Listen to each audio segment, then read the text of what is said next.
Assalamualaikum warahmatullahi wabarakatuh ya kawan-kawan. Oke, di sini yang kemarin request ya untuk fitting sensor cahaya ya. Ini barangnya sudah datang ya kawan-kawan. Oke, untuk penggunaan dari fitting sensor cahaya ini, yang pertama di sini harus kalian perhatikan ya. Nah, di sini sudah tertera untuk keterangan maksimal watt atau beban yang bisa dilayani oleh fitting sensor cahaya ini. Di sini tertulis 40 watt. Nah, jadi untuk lampu yang akan dipasang itu tidak boleh melebihi dari 40 watt.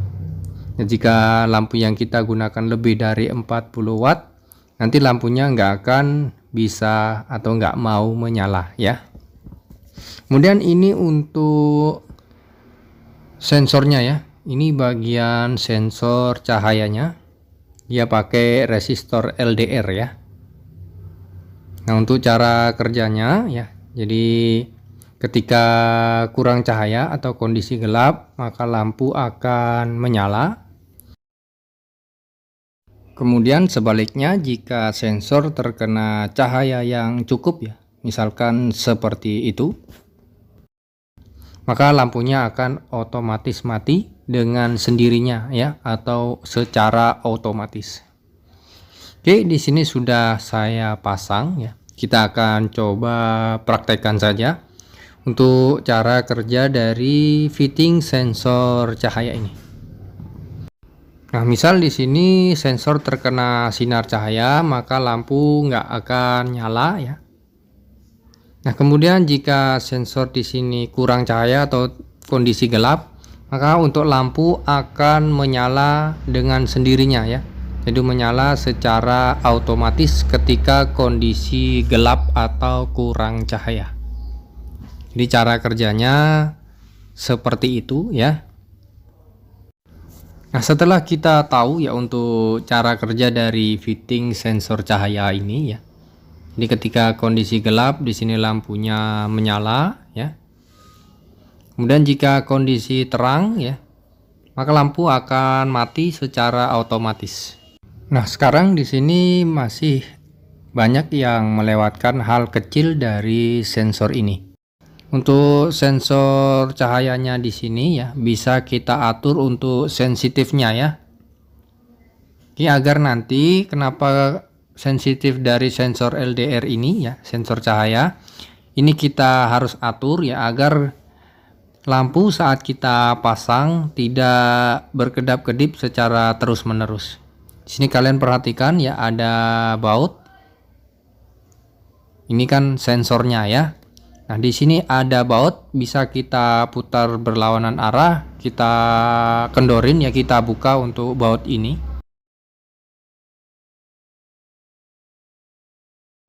Oke ya, nah setelah bautnya di sini kita putar berlawanan arah jarum jam ya. Untuk sensor cahayanya bisa kita atur sensitifnya ya. Untuk posisi sensor bisa kita tempatkan posisinya di tengah-tengah. Oke, menjauh dari kaca. Atau bisa kita dekatkan atau kita tempelkan dengan kacanya. Nah, setelah kita atur sensitif dari sensor cahayanya, jadi kita nggak perlu harus memotong kabel yang ke sensornya ini. Jadi kita nggak perlu potong kabel lalu menambahkan dengan kabel yang panjang, itu nggak perlu. Kita tinggal atur di bagian sini ya kawan-kawan. Nih bagian sini. Untuk mengatur sensitif dari sensor cahayanya. Nah, untuk sensor cahayanya bisa kita pasang ya, karena sudah dilengkapi dengan pengait ya. Jadi bisa kita pasang seperti ini posisinya ya. Ini ada di bawah pengait juga boleh. Atau kita balik posisi sensornya ya. Kita taruh di bagian atas dari pengait. Oke, di sini kita balik.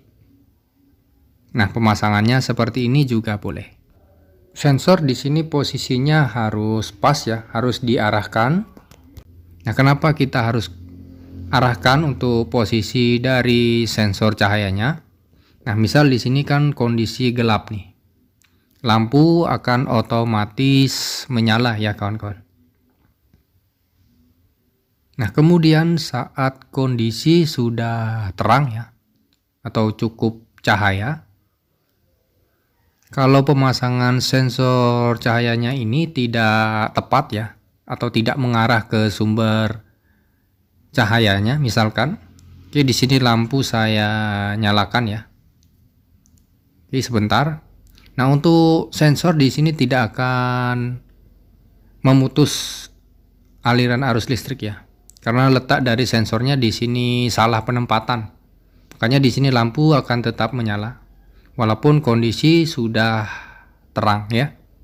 Jadi kalian harus atur untuk tata letak atau posisi dari sensor ini agar sensor bisa bekerja secara normal. Untuk lampu dia akan nyalanya normal juga, tidak sampai berkedap-kedip. Oke ya, cukup sekian dulu untuk video kali ini. Semoga video saya ini bisa bermanfaat buat kalian semua. Jika suka dengan video ini, kalian like video ini. Jika kalian tidak suka dengan video ini, kalian boleh dislike video ini. Wassalamualaikum warahmatullahi wabarakatuh.